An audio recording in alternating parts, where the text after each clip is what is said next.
All right, guys. Welcome back to another episode. Bootstrapping your business. This is actually one of my favorite topics is bootstrapping.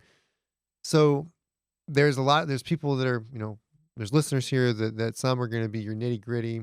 I would say a good amount, are the nitty gritty, or maybe they're trying to get to that nitty gritty entrepreneurial spirit of their that they have deep inside somewhere. And bootstrapping is one of those nitty gritty things that I think every entrepreneur has. And so I like talking about it because it takes me back to being a teenager, being 19 and building my first business and having absolutely no money. So there's a saying that I heard a long time ago. Actually, I was 19 years old, and the saying was, "It's not about when it comes to building your business, it's not about not having enough money. It's not having enough ideas." And I still tell people that to this day, I've heard you say a lot, a lot. it. But I remember hearing that, and I was like, "Huh, okay." And I just thought about that for a while, and I'm like, "Well, hell, makes sense. I don't have any money, but I got a shit ton of ideas." But what it was is essentially it was, this person that told me this mentor of mine was saying that, you've got to get creative. And what most people do, because at that point in my life, I, I mean, and I'm not by any means, I'm not shy to say it, I basically, I didn't have the greatest credit. I didn't have, I wasn't able to get loans. And so, my first thought, and again, I was 19, so I went through I've gone through all sorts of shit. I've got tons of stories. I won't get into those today. But, I used to have great credit as a teenager. And then when I hit 19, I started the business, and it happens to a lot of business owners. They start something, or a lot of entrepreneurs, they start and then maybe they jack their credit up in one way or another. Not saying you need to go do that, but they do that. And then, trying to get things started and growing. And so I was at a point where like I couldn't put stuff on a credit card. I couldn't get a loan, you know, and so like where most people would have said, well, I can't get a loan, so I stopped. Or I can't get a credit card, I stop. I'm not going to do this. I didn't do that. I was like, well, I've got to figure this thing out. And so, the first business I bootstrapped. I'd carry around a laptop computer and a scanner. I'd scan medical records, and we'd send them to doctors and lawyers, and that's how I got paid was to send. Lawyers would request records, and we'd send them out.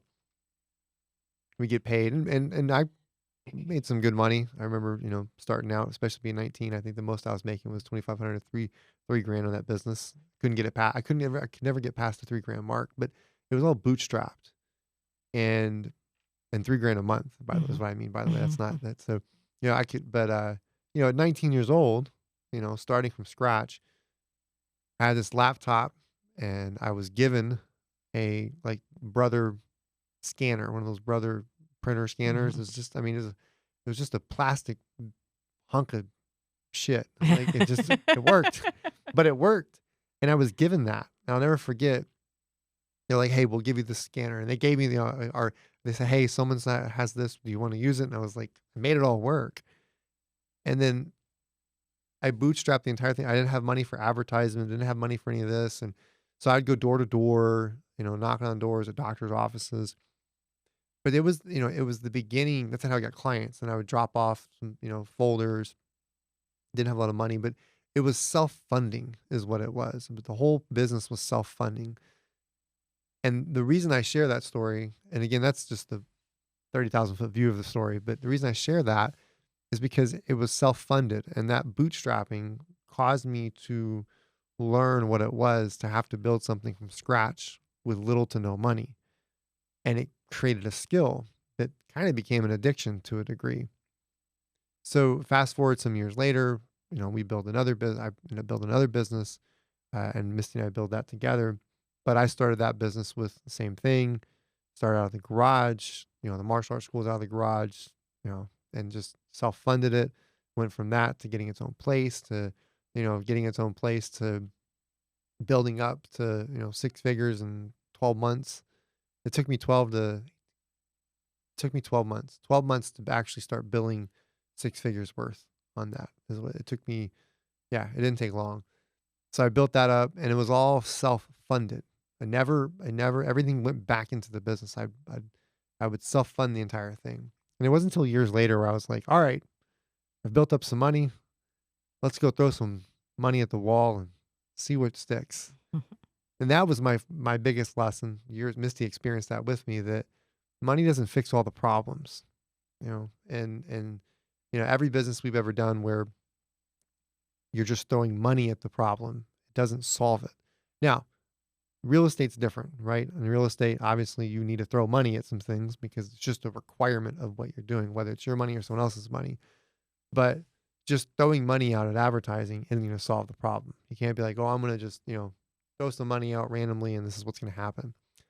But the idea of bootstrapping things together, everything needs to be self-funded. And I tell any agents in our brokerage that, you guys, as you're building your real estate business, whatever trajectory or path you're trying to put yourself on, self-fund it. Don't take X amount of dollars and start shoving it into stuff. There's nothing wrong with Results will vary. They will vary.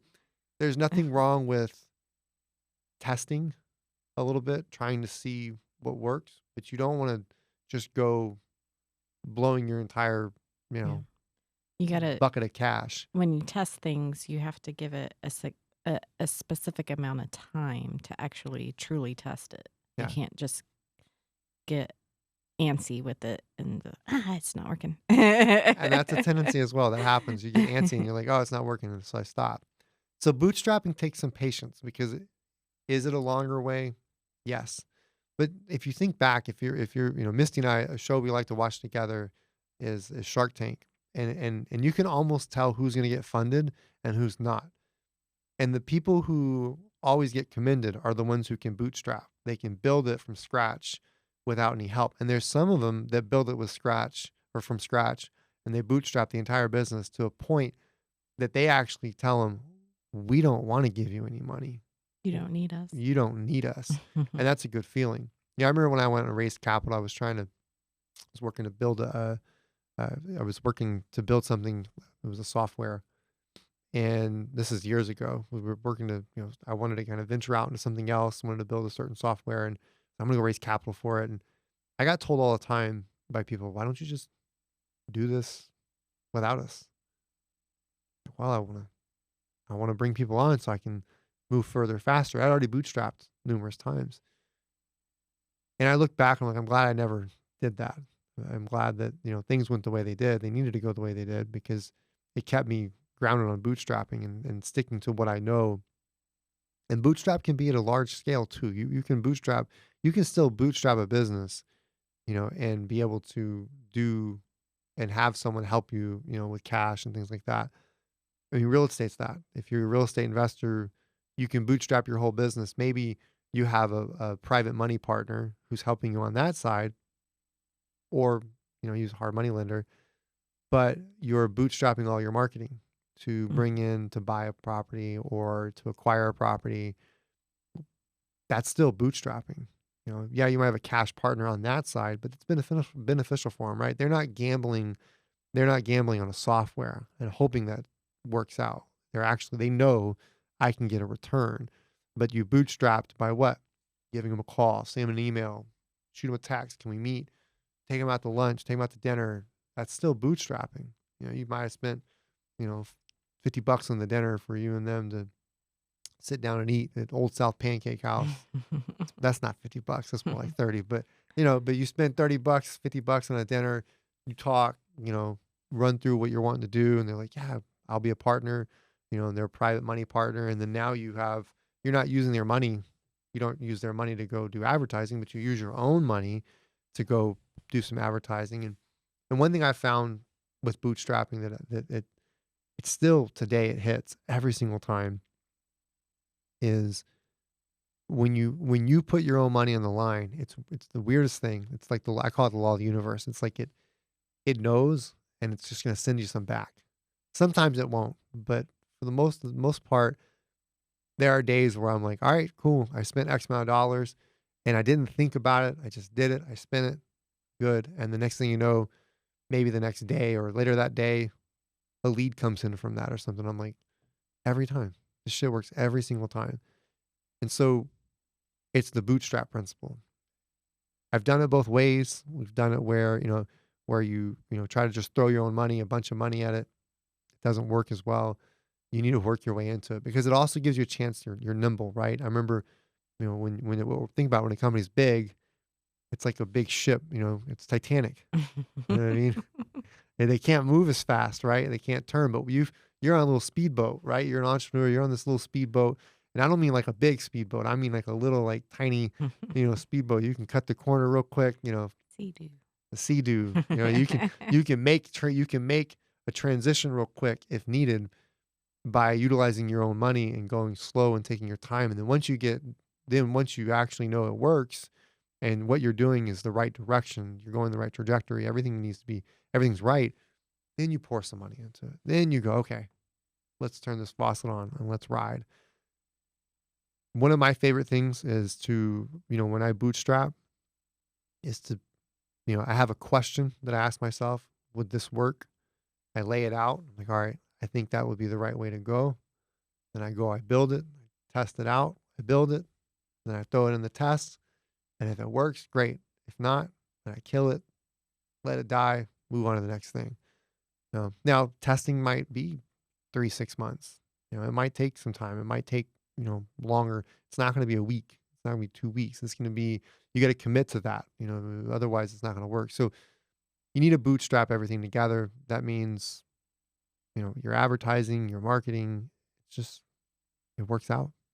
It works out. Misty knows every time we've done it the other way, it hasn't worked out. We end up with, man, that just, You spent what on what? you spent what? Yeah. You go, and you want to wear those pants? Yeah. Yeah, you spent what on what? Yeah, exactly. So my advice to you guys is to bootstrap your business from start to finish. Be it a real estate business, be it if you're an agent, you're just getting started in the business. Don't just drop a bunch of money on a bunch of ads that you don't know works. You need to take your time, bootstrap from start to finish, and self-fund the entire thing. And you keep recycling the money back into the business. And you don't take anything out immediately. You let it, build itself up. It can be scary because when you're self-funding, you have this thing where you want to hold your money tight. And I know that feeling where you're like, oh man, I just sold my first house, right? Like lay it out here for someone. You sell your first house and you're like, oh man, I've never sold a house before. You get this, good check. You're like, oh man, maybe it was a $12,000 check, right? You've never seen $12,000, and that one swing, you're like, oh, and you're like, I don't want to let it go. Well, the tighter you hold on to it, it's going to slowly drain anyways. It'll slowly leave you. So you're like, I don't want to go do anything with it. But if you take that and you go throw it around like you're, in the club, it's going to leave you even faster. But if you take some of it and you try to, I don't want to call it experiment, but somewhat of it is experimental, is you try to test out certain avenues, not everything at once, but certain avenues of marketing, and you start testing those out, that money was going to leave you anyways. You were going to spend it on something, maybe going out to eat, maybe going on a trip, maybe whatever, or maybe some random shit came up. Utilize a portion of that, maybe 10% of it, and just set it aside and just slowly To bring you more $12,000 checks. to bring you more 12,000. More people don't want to spend. More people are afraid to spend money on advertising because they're worried they're just going to lose it. But they were going to lose that anyways, and they were going to lose on something stupid that they weren't going to get back. At least I'd rather take the chance. Misty and I have that discussion because she has to slow me down because sometimes I'm willing to just. I bet on myself. That's what entrepreneurs do. They bet on themselves. I bet on myself all the time. So I'd rather bet on myself than let it sit and just do absolutely nothing. So bootstrap your business, guys. Let it self-fund. Don't go crazy throwing all your money at the wall, thinking that having more money is going to solve the problems. You need more ideas. That's the way you're going to grow, and you're going to get creative on how to be able to bring the business in. So, all right, guys. Catch you guys next time.